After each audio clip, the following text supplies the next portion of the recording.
Hello travelers, Boardman21 here, and today got a 1 to 76 leveling guide for the Druid Swarmblade Locust Storm build. And for this, we're going to be consuming locusts that we generate by hitting hives. That's going to allow us, when we proc Locust Storm, to get additional duration and damage with it based on how many locusts we consume. And then towards the end game, once we get 68 plus, we throw on the Battered Lance set, swords, a relic that's going to allow us to get a ton of health regen, and then based on that health regen, melee increased cold damage, which allows our Locust Storm to just do massive damage, and basically you're a walking simulator that kills everything that you touch as you walk through it.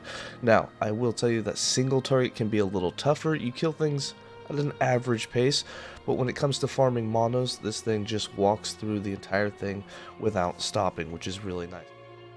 Now, just like all the other leveling guides that I have, this is going to have all the points that I put in broken down at levels, which will be timestamped below so that you can just jump to each segment and then see where I put my points at each upgrade. It's a very tanky build. It came together really well, and we got through the campaign very, very fast. So, with all that in mind, let's go ahead and get started. Alright travelers, we are now level 4. At this point you basically want to focus on physical. Some fire resist would be nice, but physical is the main resistance that you're looking for at this point. Chapter 2 will be all about void, so adding some of that will also help you. For skills, we're going to go ahead and specialize in our first skill. We're going to go ahead and go with Ice Thorns. We're going to be building into a lot of cold and spell damage early on, and then switching to cold and melee cold damage later on, but right now it'll be Ice Thorns and then Maelstrom that we're working on. For Ice Thorns, we're going to go ahead and put our first point into Cold Prison to give it increased base cold damage. We'll be working towards that forward heart, so we're also getting 100% increased cold once we're able to cast it a whole bunch, which will be really nice for us when we get a bunch of stacks of that. Early on, it's going to feel really good. For passives, we got 2 points. We're going to go ahead and throw both of them into Natural Attunement. This attunement not only gives us more mana, it also gives increased damage for Maelstrom and for Ice Thorns, which will be really nice. And then it also gives us a little bit of lightning cold resist on top of it. And then nothing special yet. Looking for a wand or a two-handed staff is going to be the main thing you're looking for. On top of that, all the other gear slots, just get the resist that you need. And that'll be it for this update. See you guys at level 8 when we spec into our next skill.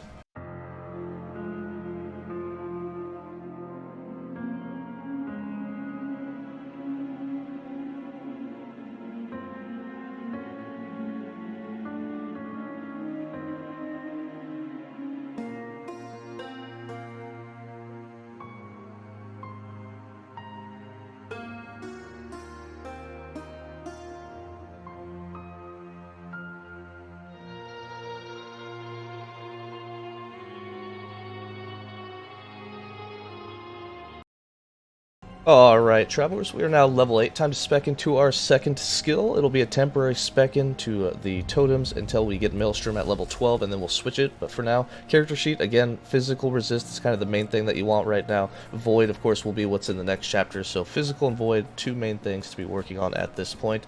And then just getting as much maximum health as possible. For skills, we got 2 more points for Ice Thorn. I'm going to throw 1 more into the Cold Prison for that base cold damage, and then 1 point into Forward Heart, so that when we use Ice Thorns, we now get a stack of Forward Heart for 4 seconds, and we can have up to 1 maximum stack at this point, but as we build into that, we'll be able to get up to 4 stacks and have 100% increased cold damage, so it's a nice boost for us. For the second skill, it's going to end up being Maelstrom, but for now, until we unlock that, we are going to go ahead and build into Summon Thorn Totem, and the first point getting put into Forested Expanse so that we can have 3 totems instead of 2. For passive, 6 more points, 3 of them going into Natural Attunement, and then 3 of them into Hunter's Restoration for that increased health, and then we also get health when we do a hit. So when Ice Thorns hits a enemy, we'll get every 3 seconds some health restored. And then for the inventory, nothing has really changed here again at this point. Just going for a one-hand or two-handed staff is going to give you the most damage. Everything else, just go for the resistance. That'll be it for this update. See you guys at level 12 when we spec into Maelstrom.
Alright, travelers, we are now level 12, which means it's time to spec into Maelstrom. We're going to get rid of the Thorn Totems, but first the character sheet. Again, in this area, Void is the main type that you're going to encounter as damage in Chapter 2. So make sure if you're feeling squishy or dying, just add some Void Resist, some maximum health, and you should be feeling a lot better in this area. For skills, we got 2 more points for Ice Thorns. Going to throw both of them into the Forward Heart to give us that increased cold damage and stacks every time that we use it. That's going to boost the damage since that cold damage is global. It'll boost the damage that we're doing with Maelstrom, which is what we're going to spec into. So go ahead and despecialize the Summon Thorn Totems and specialize into Maelstrom. The first point is going to go to Whirlpool for that stack duration, so they last longer, and then 1 point into Turbulence for that more damage with it. So you'll have your stacks of this, and then if you do some Ice Thorns, you get increased cold damage, which will help boost the damage for Maelstrom as well. And this will have a nice cold aura around you, so you can just run through enemies and watch them die. Then for passives, we got 5 more points. We're going to cap out the Natural Attunement and cap out the Hunter's Restoration for that increased health and health restored. And then for items, nothing really different here. Again, a two-handed staff is going to have the most spell damage for you, and then just putting cast speed on it is going to make the build feel a lot better. You won't be taking forever to cast, and you can cast a lot faster just to do more damage. Again, after that, just get your resist, get maximum health, get as much void resist at this point as you can. Some move speed on your boots will help you feel better, moving quicker. That'll be it for this update. I'll see you guys at level 20 when we spec into our 3rd skill.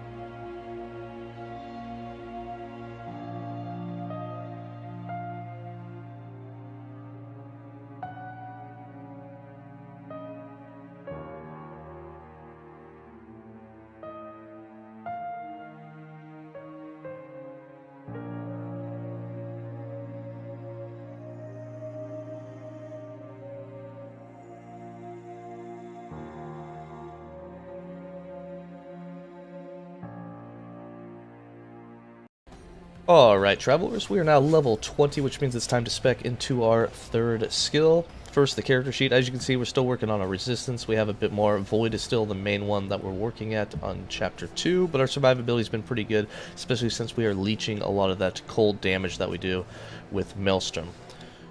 For skills, we got 3 more points for Ice Thorns. We're going to cap out that Forward Heart, 2 more points in Cold Prison. If you find yourself not using Ice Thorns at all, you could always use Summon Wolf, which we'll spec into later, just so that the Wolf is howling to give us more melee damage, which will be a boost of damage. It'll give us haste, but we'll do all that later. You can start specing it now if you want, though. For Maelstrom, we got 2 more points. We already threw 3 more into the Whirlpool to make the stack duration last as long as possible. We're going to throw 1 more in Turbulence for that increased damage, and then 1 point in Calm for the mana efficiency to make it a little cheaper so you can spam it a bit more. And then for our 3rd skill, it's going to be Warcry for now. We'll be unspecking this later when we go into Swarmblade because we won't be able to use it, but for now, we're going to throw 1 point in Deep War, 1 point into Jormungand's Wrath for that conversion to cold, and then 2 points in Frostclaw will give us 100% increased cold damage for 4 seconds after we use it, which will boost the damage that we are doing with Maelstrom. If you want, if you're having any sort of survivability issues, the first point you can go ahead and put it into invulnerability to kind of protect yourself a little bit, but right now we haven't been dying, so we're just going straight for the damage. For passives, we got 12 points. We're going to throw 7 more into the Primalist base class, with 6 of them into Gift of the Wilderness for all that health, and then 1 point into Tempest Spawn for that increased cold damage for us. This will be doubled while we have a minion, which we will. We'll have the Wolf available. The last 5 points all going into Druid, all 5 of them into Fitness Plating for that endurance and flat armor. And then for the inventory, at this point we're using a 2-handed staff with cast speed to get as many Maelstroms down as possible. We have the Avarice on for that elemental damage leech to help keep you alive. For everything else, we just went with mana regen and elemental damage over time. That'll give us the biggest boost of damage this game. I'll see you guys at level 28 for the next update.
Alright, travelers, we are now level 26. Time for a quick update before we take on this boss. Again, in this area, physical resist, void resist for the temples, the main thing you really want to go for, but just also stacking as much health as possible. You're going to get a lot of leech from the maelstrom, so having a big health pool is just really nice, and will keep your survivability higher. For skills, we got 2 more points for Ice Thorns. We're going to go ahead and cap out that Cold Prison, and then we're going to go ahead and throw 1 point into Frostroot Storm to give us extra projectiles. This will increase the mana cost, but again, we're not really using it too much at this point. You're basically just spamming Maelstrom, but if you want a little extra increased cold damage, you can spam it a few times in between your Maelstroms. Maelstrom, we got 2 more points. We're going to throw both of them into Calm for that mana efficiency to reduce the cost down. It does start at 17, and now we have it down to 12, so you can spam it quite a bit more. And then for Warcry, 4 more points, we're going to throw 3 of them into that Frost Claw so that we get 250% increased cold damage for 4 seconds. And then we're going to go ahead and throw 1 point into Juggernaut so we get that invulnerability for a second after we use Warcry, which could save your life. Then for passives, 8 more points, cap out the Plating for that endurance and flat armor. We're going to throw 3 points into Blessed Springs. This will give us increased cold damage. And then the rest of our points, all 3 of them going into Focused Wrath, which will increase our damage while transformed, which we're basically preparing for Swarmblade form at this point. This will also reduce your Rage Decay, and then it's also going to unlock the Rancor for us, which will give us no Rage Decay when we're not in combat. That way when we are in combat, our Locust and when we hit Hives will give us plenty of Rage, so you should be able to stay in the form 100%, but it will take a few points into Swarmblade, but we'll get into that later. And then for the inventory, still wearing a 2-handed staff, still doing elemental damage over time or cold damage over time. If you're stacking that on everything, along with some mana regen, is going to allow you to get as many stacks of Maelstrom, and you should be able to just spam it and walk through mobs and watch them die. Again, the Avarice for that leech, so that you have good survivability. And that'll be it for this update. I'll see you guys at level 35 when we spec into our 4th skill, which will be Swarmblade.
Alright, travelers, we're now level 35, means it's time to spec into our 4th skill, which is going to be Swarmblade. We're finally going to have enough passive points to unlock it, but first, the character sheet. Again, at this point, necrotic and physical resist through chapter 4 and 5 are the main things that you're going to want.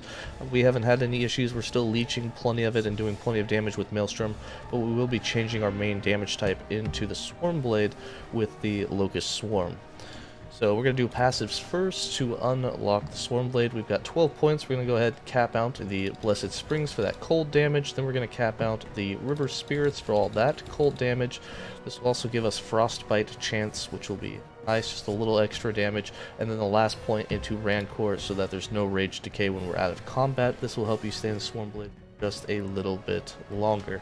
Then for skills, we got 2 points for Icelands. We're actually going to unspec this and despecialize it. We won't be using it at all in Swarmblade. We're going to have a pet out instead. In this particular case, we're going to go ahead and go for the Wolves. And for the Wolves, we're going to want them to have that chance to howl so that we get the melee damage, which will boost our damage. And it will boost the Locust Swarm melee damage since it has the melee tag. For the first 5 points, we're going to go ahead and throw 1 of them into Savage, or 2 of them into Savage Hunters, 1 of them into Victory Howl, and then 2.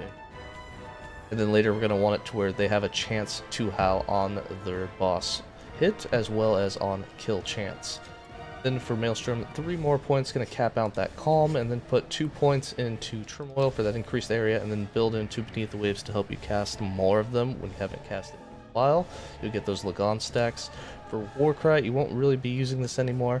We'll eventually switch it out and probably do the Spriggan Pet to get healing and critical strike avoidance out of it, but for now, we're just going to go ahead and throw these 4 points into the healing, so 3 of them into Beneath of Edra, and then just 1 more point into Deep area. And then, of course, Swarmblade, the main skill that we'll be using now.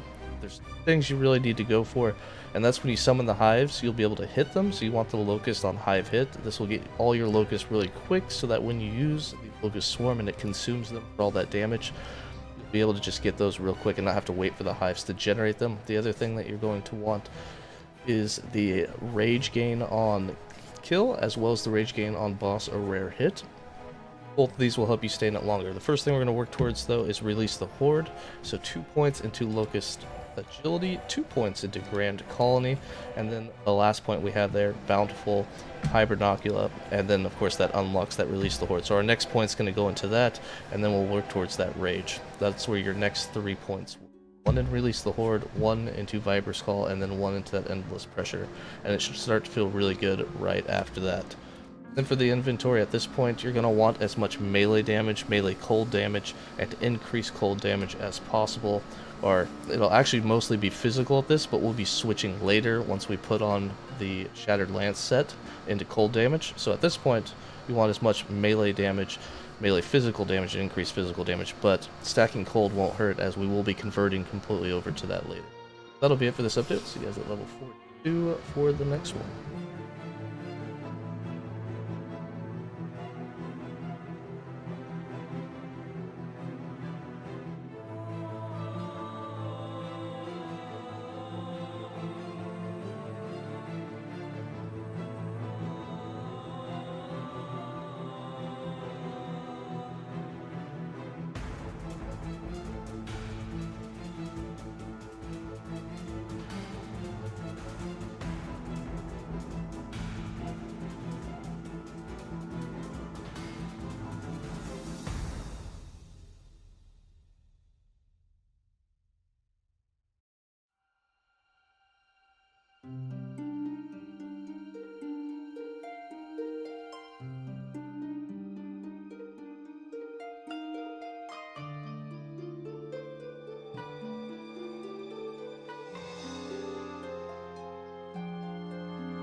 Yeah, that's why you don't have it on your build. Yeah, I assume that it probably doesn't convert.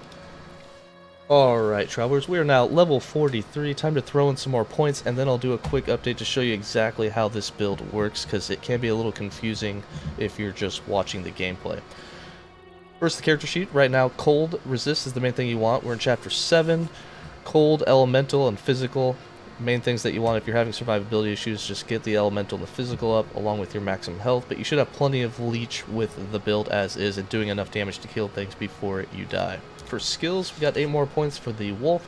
We're going to cap out the Victory Howl, we're going to cap out the Haste, and we're going to cap out the Battle Cry. The point of this is so that when the Wolf does do hits on rares, or actually just bosses, not rares. No, it's rare boss. So when they do a hit on a rare or a boss enemy, they have that chance to howl, and when they howl, it'll give you haste, it'll give you melee damage. All of that's boosted for the Locust Swarm. The last point for him into the Lupine Endurance. He will have survivability issues. You'll be resing him a lot for the time being. For Maelstrom, 2 more points. Going to throw them both into Beneath the Waves. It's a skill we're not really using anymore at this point. For Warcry, we're also not using, but we are going to despecialize this and then go for the Summon Spriggan. We're going to use the Spriggan to give us critical strike avoidance as well as some healing. So we're going to throw 3 points into Aura of Life, 2 points into the Aura of Kinship, and then the last point into Aura of Retribution for that base crit chance crit avoidance. We only want the crit avoidance, that's all we really care about. For Swarmblade, we put 1 more point in Viper's Call, 1 point in Endless Pressure. We converted it to Cold with 1 point in Frostbites, 2 points into the Release the Horde so you get Locust on Hive Hit, and we'll show you how that works here in a second.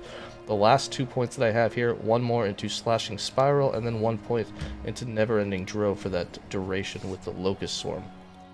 For For passives, 10 more points. We're going to throw 8 of them into Harmonious Wisdom. So we get all that attunement, which gives us increased damage, gives us more pool of mana, which will be more rage, and then we get that critical strike avoidance per 5 attunement as well. And then the last 2 points into 𝐓𝐸𝐸 Resilience for that increased damage over time while transformed. And then to show you how this build is working, when you're in Swarmblade, you're going to want to summon the hives. So you'll summon your hives, then you're going to use Armblade Slash, you're going to hit them. This is going to make a bunch of locusts. We can have up to a max of 14 right now, as you can see here on the ground, and when you move, they'll actually become locusts here. And then you're going to use your Swarm Strike, which is going to consume them all to give you a big, basically a maelstrom, but it's going to give you the locust swarm. So you hit that a few times, you get your 14. You do that, and you get your big damage over time, which is converted to cold. And now you can just walk through mobs, leech the elemental cold damage, but that's all you do. Summon hives, hit the hives, use your locust swarm, and you get this big, nice AoE that's going to kill everything. As simple as that.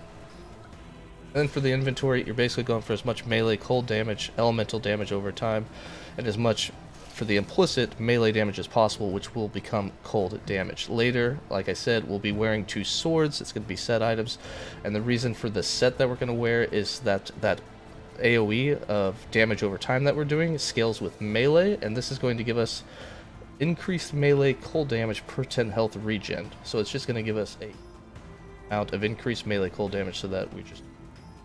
But that'll be later. But that's how the build works. I'll see you guys at level 50 when we spec into our 5th and final skill.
Alright, travelers, we are now level 50. We finished chapter 7, got our idle slots. Now we are in the end game in the Model with the Fate on the first timeline. The boss on this is going to do a lot of physical and necrotic resist, so I'm going to be trying to cap those out. But again, you want to be capping all of these at this point in the end game. Once you have those capped, you have a ton of life. Go ahead and start working on that endurance and critical strike avoidance. But again, a lot of that critical strike avoidance will come if you have your Spriggan out and alive next to you. For skills, we got 2 more points for Summon Wolf. We're going to throw 1 more in the Endurance for that health, and then 1 into Wolfing Recovery for that health regen. For Maelstrom, 1 more point. Again, we're not really using this. If you want to spec something else, you can. We've got nothing else that we want to use at the moment, so we're going to go ahead and put the last point in Beneath the Waves. For Summon Spriggan, cap out that crit avoidance. So when you have this guy next to you, you'll have 72% critical strike avoidance, which is really nice. We're going to cap out the Aura of Life for that healing. And then the last 3 points, we're going to throw them all into Abral Vitality to give your minion more health, to kind of help their survivability. Swarmblade, 2 more points. We're going to throw 1 more in Never Ending Drove for that duration, and then 1 point in Plague of Locust for that more damage per locust consumed. We're doing 14 right now, so this should give us 28% more damage if we consume the max amount. And we are using the Serpent Strike skill tree, so the last skill we're going to spec into is Serpent Strike, and we're going to use this to get some rage back. We're going to use this for some dodge, and then of course we'll convert it to cold. So we're going to go ahead and throw 1 point into Cooling, which will max out eventually so we can kill bosses under 18% life, really nice and easy at the end. 2 points in Constrictor, 1 point in whatever the hell that is, and then 2 points in Sapping Coils for that mana back. So the way this should work is every 2 seconds of not using your slash, you should get 4 stacks of Constrictor. Then when you consume them with your next draft, it should give you mana back, which in our case will be Rage. And then the last point we have, we're going to throw in Slither for that dodge rating per use. Passives, we got 8 more points. We're going to go ahead and cap out the Wisdom, and then cap out the Resilience for that damage over time while transformed. The next 8 points will all go in Overgrowth. That health regen will be very important later on when we wear these set items. The increased cold damage we're going to get off of it. Then for items at this point, again, just get as much melee cold damage, as much melee damage as an implicit, increased elemental damage over time, or cold damage. All 3 of those can be your main source of damage at this point. And then for everything else, just continue to get your resistances, health. And that'll be it for this update. See you guys at level 60 for the next one.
Alright, travelers, we are now at level 60. At this point, we're still working on capping out all our resist, poison being the main one that we need, but on the Black Sun timeline, the level 66 timeline, Void is the main thing we're working towards for the boss.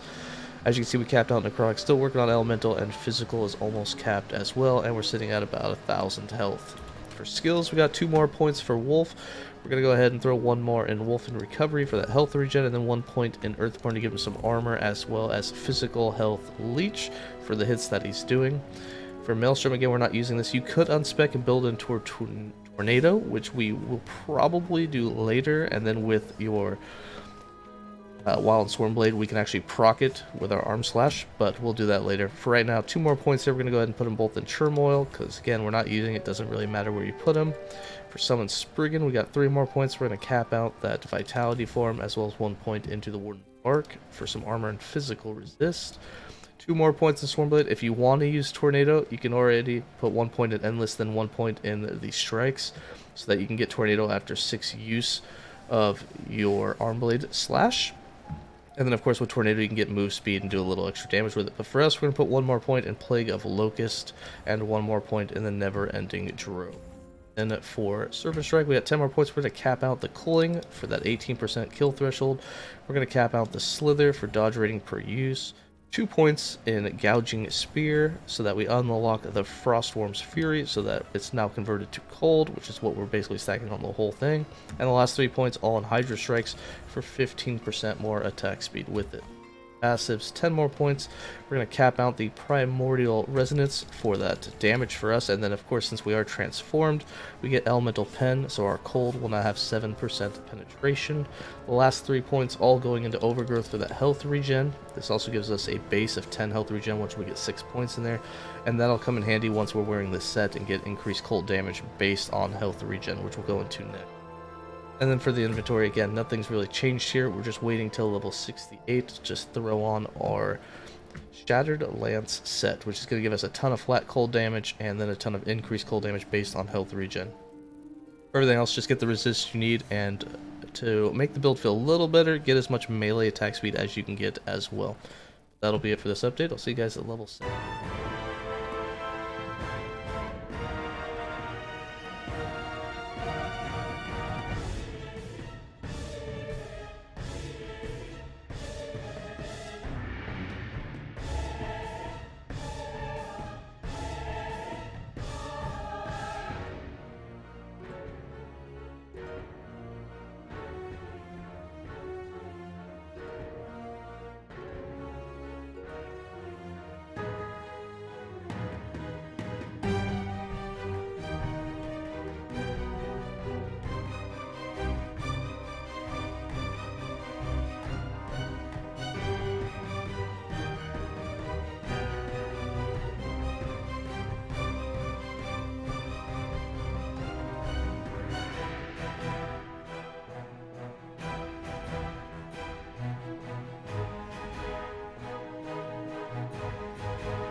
Alright, travelers, we are now level 76, still working on capping all of the resist, but for our defense we do have a bit of endurance. Our quick strike avoidance is capped.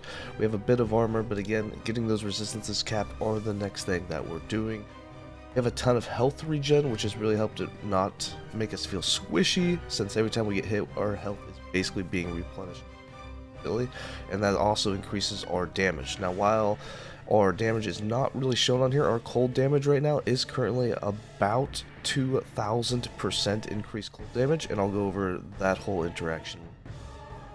First, for the skills, we got 3 more points for Summon Wolf.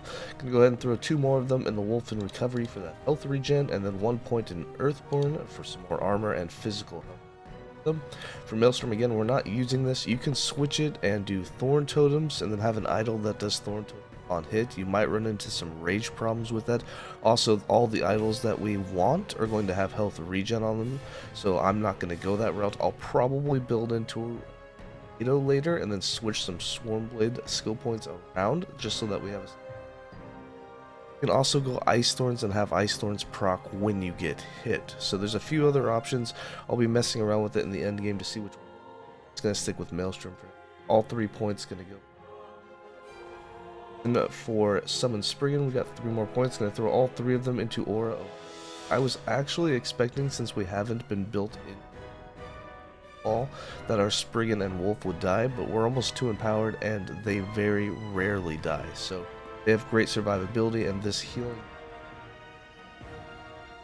Then for the Swarmblade Florm, we got 4 points. Gonna go ahead and throw 1 in Plague of Locust, 1 in Never-Ending Drove, and then cap out the Grand Colony so that we can now have 15 maximum focus instead of 14. Again, you'll have to take a couple points out. I would probably take them. Test this later to make sure. Rage problems. If it works well and gives us a bit of extra, you do the whole tornado. And I'll probably switch Maelstrom. Ice Thorns procced when I get hit. And then for Serpent Strike, the last 3 points, we're going to throw 1 in Cobra Lund, more into Constrictor. And the reason for this damage increase we want is Swarm Strike actually does hit pretty hard, so consuming stacks of Constrictor for that more damage multiplier is really it. And for passives, we've got 50 points. I threw one of them into Harmony of Blades so that we could dual wield, because we are dual wield right now. We'll cover that in the section. For the Beastmaster, we're going to throw 8 points into your strength to take reduced by enemies, and then the last 7 points all going into the Druid. I'm going to go ahead and put 5 more in Overgrowth because we want as much health as possible, and then the last 2 points we're going to throw them both into Hideskin for that. Also, our maximum health gets a percentage of that one out. After that, you have a lot of options. You can build into attack speed, you can hold pen for more damage, you could go to armor and attack speed if you talked, and then the Beastmaster we will likely build in aspect of the shark to get that melee damage as well as the attack speed, so 1 point here, 1 point here. Then build into aspect of the boar for all that health regen, on top of having the damage reduction from it. So that's probably where I'll put my points, just for a bit of extra attack speed, extra damage from the health regen, and then damage reduction. But I'll do an endgame guide in this build, just to where to put the final passive points of where I end build. That'll be linked in the leveling guide, written guide. Then for the inventory, again, we're dual wielding that so that we get damage per 10 health. Find these set items on one Lance timeline, which I believe is level 62. It's pretty easy to farm the boss a few times and they drop for you. Put health regen on everything, get your resistance, get your strike avoidance. All your damage will come together and wipe through mobs as an auto walking simulator. That'll be it for this leveling guide. Let me know what you guys think in the comments below, and as always, stay safe, traveler.